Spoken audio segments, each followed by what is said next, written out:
Bonjour. Bonjour. Bonjour à tous. Donc, je suis Adrien Imbert, je suis le directeur du bureau d'études de Pinson Paysage sur la partie entretien en Île-de-France et au pilotage national du partenariat Suez, accompagné de Noémie Convallier. Oui, je suis chargée d'études biodiversité pour Pinson Paysage et parmi mes missions, il y a l'accompagnement client, entre autres, du coup, dans le cadre de labellisation éco-jardin.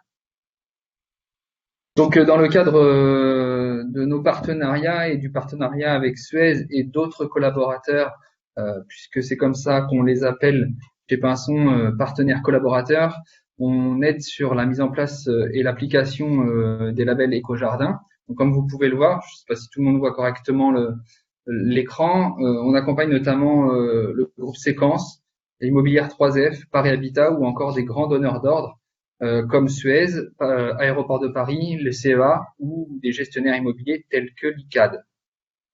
Donc, ce sont des pratiques qu'on essaye de mettre en place de manière conjointe avec l'ensemble de nos partenaires.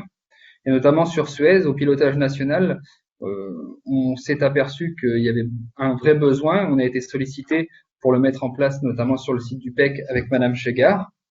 Et bah voilà, on voulait aussi vous montrer et expliquer comment est-ce qu'on arrivait à mettre en place les différentes pratiques. Donc aujourd'hui chez Pinson, sur le site du Croissy-le-Pec, qui est très grand, comme le disait Madame Chegard, on essaye de minimiser nos interventions, c'est-à-dire faire du juste entretien. C'est minimiser notre impact tout en respectant l'impératif du site, euh, la faune, la flore, mais aussi l'aspect fonctionnel de production, que ça reste quand même sa définition numéro une. Donc, pour pouvoir intervenir dans le strict respect de l'ensemble de ces contraintes, on intervient toujours avec du matériel qui est récent de l'année. Donc, ça fait partie de nos prérequis sur tous les sites qui sont en label éco-jardin. Toutes les interventions qui sont avec du petit matériel sont avec du matériel électrique et avec un projet d'ailleurs sur 2021 en investissement pour avoir également du gros matériel, c'est-à-dire tondeuse et matériel de fauchage également en électrique pour réduire encore une fois notre empreinte carbone et notre bilan carbone d'intervention. Nous suivons également l'ensemble des consommables lors de chacune de nos interventions. On a un carnet de suivi qui est piloté par le conducteur de travaux et qui, à chaque intervention, référence les consommations du matériel, les coûts, etc., pour pouvoir tenir à jour le carnet de bord. Bien entendu, on est à proximité de l'eau et ça fera sens avec la démarche générale de Pinson Paysage, qui est de travailler sur du zéro phyto. Donc, Pinson l'a intégré depuis de nombreuses années dans l'ensemble de ses pratiques, puisqu'on a réduit de 97% notre consommation de produits phytosanitaires. Il en reste quelques-uns, on arrivera à les grappiller, mais l'objectif étant d'être à 100% en 2022. On valorise également 100% des extrants de site, c'est-à-dire que rien n'est exporté, tout est valorisé sur place. Que ce soit dans les prairies de fauche, dans les tontes, dans les tailles des arbustes, dans les abattages.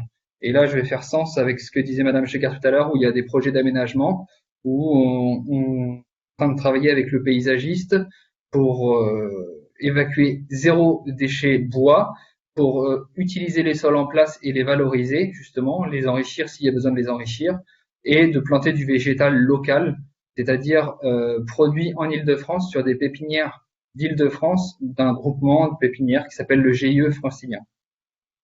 Ensuite, on porte une attention particulière notamment à tout ce qui est orchidées, puisqu'on par rapport aux différents inventaires, il y a eu une vigilance accrue a été demandée. Donc le personnel est proactif sur ce sujet-là en les localisant notamment, et on leur demande de les aussi géolocaliser. Alors c'est pas facile à faire parce qu'avec les téléphones c'est pas hyper précis, mais de savoir identifier une parcelle où on en trouve.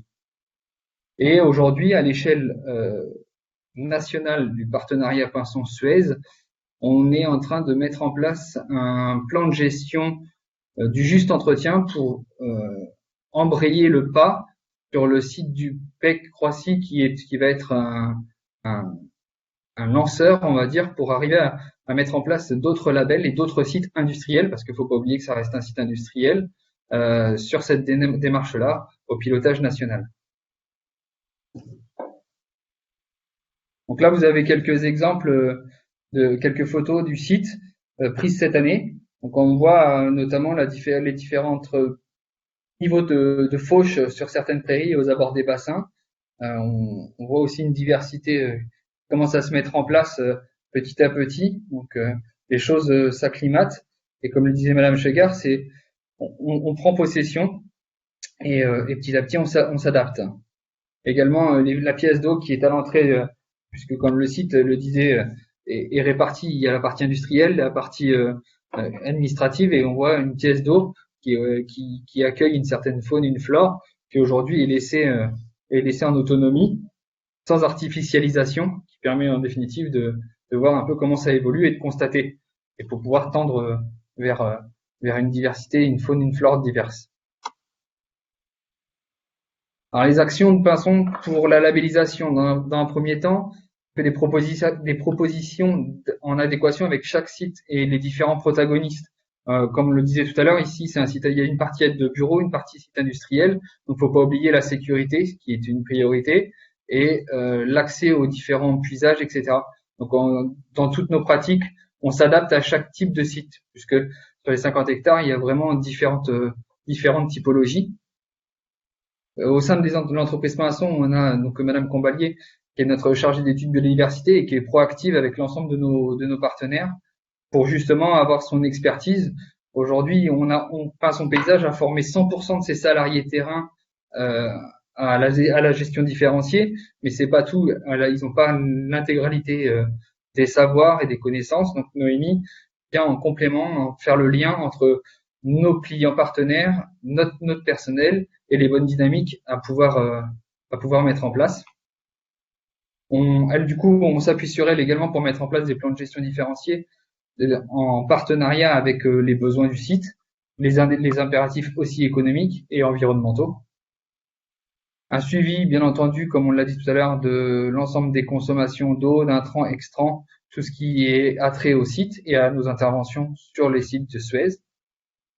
La surveillance et le signalement de toutes les espèces exotiques, et comme le disait Madame Chegar, les élandes sont très envahissantes, difficiles à éradiquer, mais il est prévu des campagnes d'abattage et de replantation pour concurrencer à partir de cette année notamment sur ce site-là pour pouvoir arriver à l'éradiquer progressivement. Et justement, l'intégralité de ces abattages sera remis sur site en stock, soit sous forme de tas, soit sous forme de paillage, mais 100% sera valorisé. Alors les avantages que nous on y trouve à avoir des clients et partenaires comme Suez à tirer vers le haut le label Éco-Jardin, dans un premier temps, c'est de créer un environnement positif, sain pour l'ensemble des prestataires, l'ensemble des collaborateurs et des partenaires en lien avec la biodiversité. Valoriser l'espace de travail des industriels, des usagers. Au sein de l'entreprise, ça permet aussi de challenger, c'est-à-dire que avoir une équipe qui a réussi à obtenir le label, qui a réussi à faire des choses en faveur de la biodiversité, à construire de nouveaux habitats pour la faune, la flore, etc. En interne, on lance des petits challenges. Ça nous permet également de dire, voilà, c'est faisable. Donc, on communique tous les mois sur ce sujet-là, avec via une newsletter sur ce qui a été fait, ce qui est faisable et ce que les autres équipes peuvent faire. Donc c'est une démarche interne hyper importante. On met en avant également l'ensemble des relations entre nos différents partenaires, comme ce matin, on avait l'un de nos clients qui également intervenait. Voilà, ça permet de faire du sens et de montrer que la boucle peut évoluer et qu'on peut faire tâche d'huile, si je puis me permettre, pour standardiser le modèle et la démarche. Et ça répond également à un ensemble des enjeux stratégiques de l'entreprise. Comme vous pouvez le voir, le logo Pinson Paysage, c'est révélateur de nature. Ça a été initié il y a déjà plus de 8 ans avec une démarche de zéro phyto. Et puis ça prend son envol petit à petit avec différentes pratiques Mais voilà, aujourd'hui, Pinson se veut être accompagnateur et pilote dans l'ensemble de la mise en place des éco-jardins avec l'ensemble de ses partenaires et surtout, avant tout, avec l'ensemble de ses salariés. Merci pour votre attention et n'hésitez pas. On était forcément un petit peu déçus de devoir organiser cette rencontre à distance. On aurait bien aimé la maintenir en présentiel. Après, l'avantage de la distance, c'est que je pense qu'il y a plus de personnes qui ont pu en bénéficier, qui ont pu participer. On a vu beaucoup d'échanges sur le chat, des questions, des partages d'expériences, et c'est aussi ça la richesse de cette journée, c'est de pouvoir échanger, de pouvoir avoir des idées, repartir avec des choses pour son travail, pour améliorer ses pratiques. Donc on espère que l'objectif est malgré tout atteint. Et on n'oublie pas la convivialité et on espère bientôt pouvoir se retrouver autrement pour avoir un peu plus relations humaines sans écran. Exactement. On se dit à l'année prochaine en présentiel. Merci encore à tous et n'hésitez pas à solliciter Aurore ou moi si vous avez des questions concernant le label, le référentiel éco-jardin, la procédure de labellisation. On est à votre disposition. Merci encore à tous de votre participation et à bientôt peut-être. Merci à tous.